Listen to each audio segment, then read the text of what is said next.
Welcome students. आज का हमारा टॉपिक रहेगा फिक्स एक्सचेंज रेट। अब देखिए फिक्स एक्सचेंज रेट क्या है। Fix exchange rate is that rate which is set and maintained by the government at a particular level. Government के द्वारा एक पर्टिकुलर लेवल पर इसको मेंटेन किया जाता है, इसको सेट किया जाता है। गवर्नमेंट क्या करती है, इसको हायर लेवल और लोअर लेवल पर सेट करती है। जो भी इक्विलिब्रियम एक्सचेंज रेट है ना, उससे या तो हायर लेवल पर सेट करेगी या उसको लोअर लेवल पर सेट करेगी।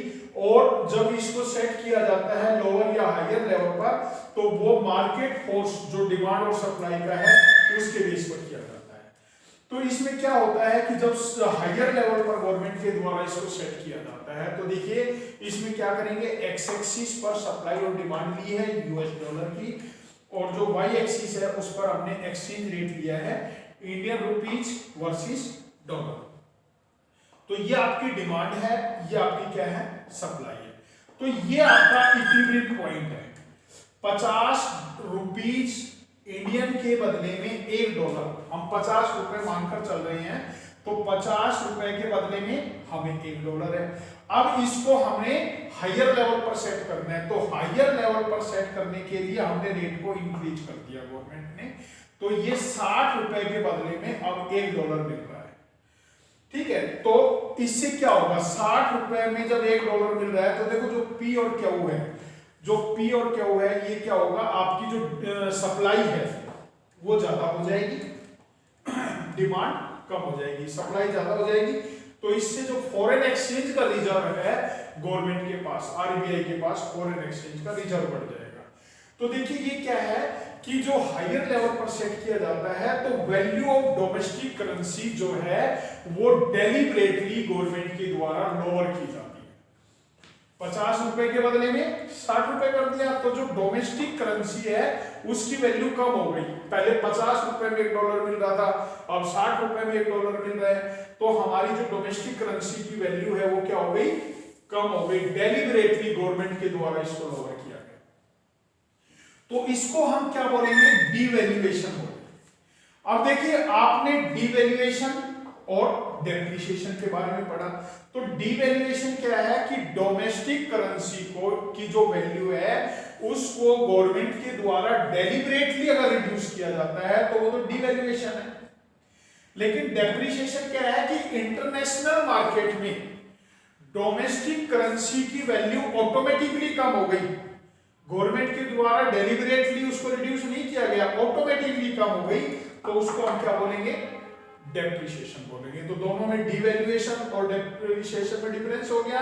डीवैल्यूएशन क्या हुआ, डेलिबरेटली रिड्यूस बाय गवर्नमेंट, और डेप्रिसिएशन क्या हुआ, इंटरनेशनल मार्केट में जो मनी और सप्लाई का फोर्स है, डिमांड मनी, इसका डिमांड और सप्लाई का जो फोर्स है इसमें इंटरनेशनल मनी मार्केट में, उसके कारण जो हमारी डोमेस्टिक करेंसी की वैल्यू कम हुई है उसको डेप्रिसिएशन बोलेंगे।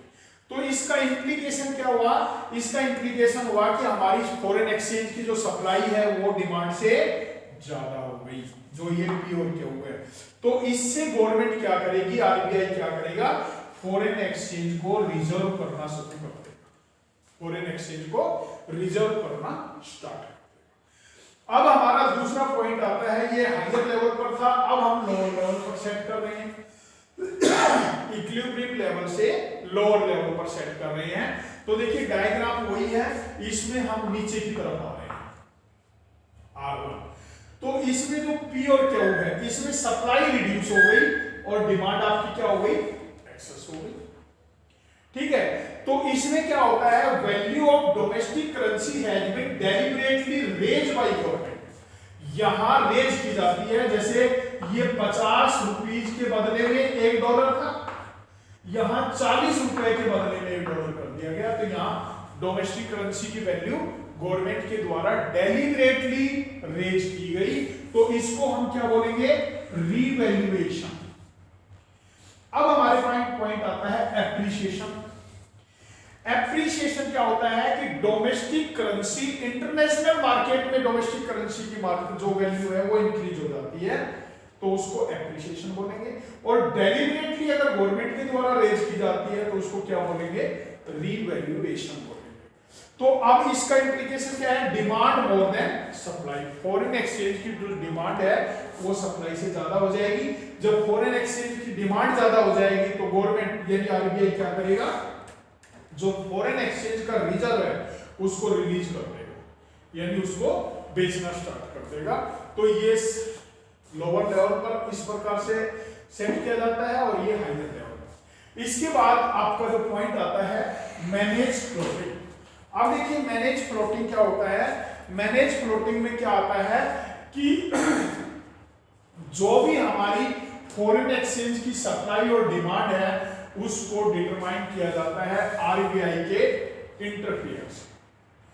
फॉरेन एक्सचेंज की जो डिमांड और सप्लाई है उसके बेस पर आरबीआई जो है वो इंटरफेयर करता है और जो भी हमारी फॉरेन एक्सचेंज रेट है उसको मैनेज करता है, जिससे जो भी डिजायर्ड लिमिट है उस लिमिट को स्लिप ना करे, यानी जो हमारी डिजायर्ड लिमिट है उसको स्लिप ना करे।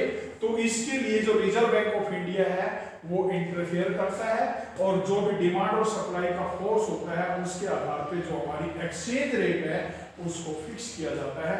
तो ये किसमें आता है, मैनेज फ्लोटिंग में आता है। ठीक है, तो आज का जो टॉपिक था फिक्स एक्सचेंज रेट, ये आपने लर्न करना है। Okay student.